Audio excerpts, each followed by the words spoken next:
کہ شادی کرنے سے پہلے یہ سوچ لینا کہ بیوی سے شادی کر رہے ہو یا آنے والی نسلوں کی ماں سے شادی کر رہے ہو۔ جنگ صفین میں مولا نے اپنے بیٹے محمد حنفیہ کو حکم دیا، محمد پلٹ دے صفوں کو، پلٹ دے بنی امیہ کی استاقوں کی دیواروں کو، توڑ دے ان کے حصار کو اور سزا دے ان کی جرت کو۔ محمد حنفیہ آگے بڑھے، ادھر سے ظلم کا ساون برس گیا، تیروں کی بارش چھا گئی چاروں طرف۔ محمد کے قدم اکھڑ گئے، پیچھے آ گئے۔ پھر علی نے للکارا، محمد حملہ کر دے۔ انہوں نے حملہ تو کیا، مگر پھر اتنی شدت کے تیروں کی بارش ہوئی کہ محمد کے قدم اکھڑ گئے۔ تیسری مرتبہ حکم دیا، پھر بیٹا پلٹ آیا۔ 3 بار کافی تھا۔ علی نے محمد کی تلوار اپنے قبضے میں لی، تلوار کے پیچھے کا مٹ محمد کی کمر میں مارا۔ ایک جملہ کہا تاریخی، یہ تیرے ماں کی دودھ کی تاثیر کا اثر ہے، یہ تیرے ماں کی دودھ کی تاثیر کا اثر۔ لیکن مولا دودھ کی تاثیر کا اثر تو اپنی جگہ پر ہو گیا، ہر سائیڈ ایفیکٹ کے لیے مسئلہ ہوتا ہے۔ کوئی دوا حکیم تجویز کرے یا ڈاکٹر تجویز کرے، دوا اپنی جگہ پر اثر رکھتی ہے، مگر سائیڈ ایفیکٹ اس کو دور کر دیتا ہے۔ کوئی دوا ایسی ہو جس کا سائیڈ ایفیکٹ ہی نہ ہو یا اس کا کوئی علاج نہ ہو تو وہ دوا ڈاکٹر کبھی نہیں دیتا جس کا مسئلہ موجود نہ ہو۔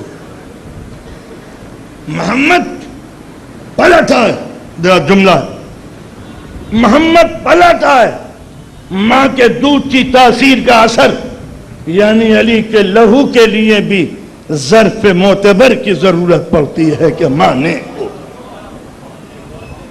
یہ آنے والی نسلوں کے لیے ہدایت تھی کہ شادی کرنے سے پہلے یہ سوچ لینا کہ بیوی سے شادی کر رہے ہو یا آنے والی نسلوں کی ماں سے شادی کر رہے ہو۔ تو اگر صرف بیوی چاہیے تو کسی کا بھی ہاتھ پکڑ لو، مگر نسلوں کی پیاری ماں چاہیے تو یہ دیکھو کہ نسب کیا ہے۔ حضور فرماتے ہیں یاکم و خضرا دمن، بچو اس گرینری سے، اس لہلہاتے ہوئے سبزے سے جس کی جڑیں غلاظتوں پہ رکھی ہوئی ہیں۔ اس سے بڑھ کر حسین تعبیر دنیا کا کوئی بھی ادیب نہیں دے سکتا تھا۔ اس سبزے سے بچو جو غلاظتوں پہ اگا ہوا ہے تو سبزہ، مگر یہ دیکھو کہ جڑیں غلاظتوں میں ہے یا نہیں۔ تو اگر جڑیں غلاظتوں میں ہیں تو سبزے کے اندر غلاظتوں کا اثر آئے گا۔ لہذا all that shine is not gold، ہر وہ چیز جو چمکتی ہوئی سنہری ہو وہ سونا نہیں ہوا کرتی۔ تو اس دور کے نوجوانوں کو صرف بیوٹی نہیں، بیوٹیفل کریکٹر چاہیے۔ ایک صرف وائف ہوتی ہے، ایک بچوں کے مستقبل سدھارنے والی ماں ہوتی ہے۔ تو اگر نسلیں سنوارنی ہو تو پاک نسبوں کو دیکھو، اس سے انکار نہیں کیا جا سکتا کہ اسلام نے تنگ نظری کا ثبوت دیا ہے، اس لیے کہ اسلام نے اس پر پوری نظر رکھی ہے کہ کفو دیکھ کے شادی کرنا۔ کفو دیکھ کے کیا مانی؟ کہ خالی ڈگری مت دیکھنا کہ لڑکا بھی ایم میں ہے، لڑکی بھی ایم میں ہے، وہ بھی جاب میں ہے، یہ بھی جاب میں ہے، جواب دے دو۔ تو ہر جاب کا جواب نہیں دیا جاتا۔ یہ دیکھو کہ آنے والی نسلوں پہ اس کا کیا اثر پڑے گا۔ لندن میں میرے ایک دوست نے مجھ سے پوچھا کہ مولانا میں ایک غیر مسلم لڑکی سے شادی کرنا چاہتا ہوں، شریعت کیا کہتی ہے؟ کہ شریعت اس مسئلے میں کچھ نہیں کہتی، تجربات کیا کہتے ہیں یہ پوچھو۔ ہر چیز شریعت نے اپنے ہاتھوں میں نہیں رکھی، کچھ تجربوں کے حوالے بھی بات کی۔ ٹھیک ہے، وہ مسلم ہو گئی۔ میں نے کہا مولانا بڑی شاندار نوحہ پڑھتی ہے۔ میں نے کہا نوحہ تو ہمارے یہاں بمبئی کی بہت سی اچھی اچھی سنگر پڑھتی ہیں ہندو، مگر آواز اچھی ہے تو پڑھتی ہے، کوئی دلیل نہیں۔ نماز بھی پڑھتی ہے، میں نے کہا یہ بھی کوئی خوبی کی بات نہیں ہے، ایکسرسائز کرنے کے لیے اس سے بہتر آسن کہیں ہے نہیں. تو اگر کسی کی نیت صحت بنانے کی ہو تو قیام و رکوع سجود کوئی گھاٹے کی چیز تو ہے نہیں. اور اگر اس عمل سے کوئی مرد بے خوب بن سکتا ہے تو عقل مند عورت کے پاس اس سے پیارا حربہ کوئی ہے بھی نہیں کہ جب شوہر آئے مصلی بچھا دے کہ اللہ اکبر. تو انہوں نے کہا کہنا کیا چاہتے ہیں؟ میں نے کہا تجربہ کیا کہنا چاہتا ہے؟ میں نے کہا اگر تم غیر مسلم لڑکی کو اپنی دلہن بناؤ گے اس کا اثر نسلوں پہ کیا ہوگا پہلے یہ سوچو.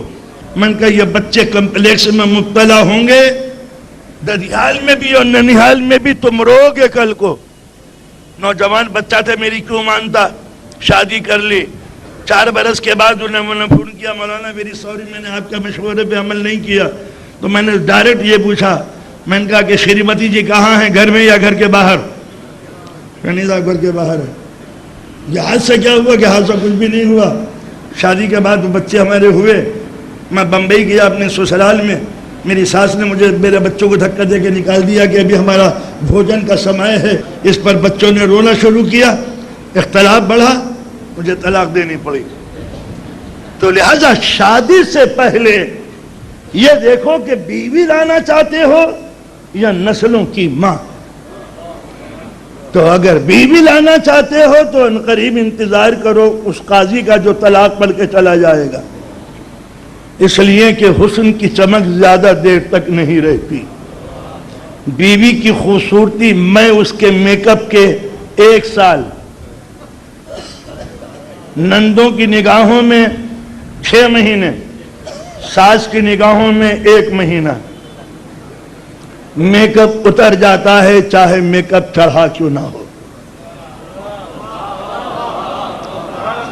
نظر خوبصورتی سے ہٹ کے خوبصورتی تک پہنچ جاتی ہے. آملیٹ کیسا بناتی ہے؟ انہوں نے کہا آملیٹ نہیں بنتا. سوپ تو بنا لیتی ہوگی. میں جب کراچی آیا تو ایک جگہ لکھا ہوا تھا گائے سوپ. میں نے سمجھا سوپ. میں نے کہا یہ گائے کا سوپ کہاں سے ملتا ہے؟ میں نے کہا صاحب سوپ نہیں ہے، سوپ ہے. میں نے کہا اچھا ہے، یہ بھوک نہیں مٹاتا، میل مٹاتا ہے. تو لہذا ماں کے دودھ کی تاثیر اپنی جگہ پر. لہذا شادی کرنے سے پہلے نسلوں کو دیکھو، یہ تاثیریں اپنی جگہ پر آتی ہیں. میں نے عرض کیا کہ ام البنین کی نسل جب عباس میں سمٹ سکتی ہے وفائیں اور جرت، تو لا محالہ ننھیال کے اثرات بچوں کے اندر ضرور آئیں گے. لہذا باپ کی نسل بھی دیکھی جاتی ہے کہ نسل ان کی کیسی. تو اگر نسل میں کہیں بھی کوئی خرابی ہے تو اپنا اثر دکھاتی ہے، چاہے اچھا اثر ہو یا برا اثر ہو. صحابی رسول ہیں، مسجد رسول بھری ہوئی ہے، تمام اطراف میں صحابہ کرام بیٹھے ہوئے ہیں. ایک بیچاری عورت ایک چھوٹے سے بچے کو لیے ہوئے روتی چیختی، نبی کے بزم میں آئی، نبی کے پہلو میں بیٹھ گئی. مجھے پناہ دیجئے حضور، مار جائے گا یہ مجھے. پیچھے ہاتھوں میں صحابی تلوار کھینچے ہوئے، آج زندہ نہیں چھوڑوں گا حضور، ہٹ جائیے سامنے سے، مار ڈالوں گا، گلا دبا دوں گا. یہ کرے بھی کیا ہوا؟ اب غصہ تو پھر غصہ ہی ہے، چاہے صحابی کا ہو یا کسی کا بھی ہو، مار ڈالوں گا اسے. انہوں نے کہا ہاں اچھی ہے، ارادہ برا نہیں ہے، مگر سبب کیا ہے؟ کیوں سبب؟ حضور اس کی گود میں جو بچہ فرمان پڑھ رہا اس کو دیکھیے، پہلے مجھے دیکھیے. So nice and so beautiful, looking smart or not, رسول اللہ علیہ وسلم اچھا ہوں یا نہیں؟ ٹھیک تو ہو. اس بچے کو دیکھیے، کم بخت کالا بھبو کا جنک. حضور something wrong.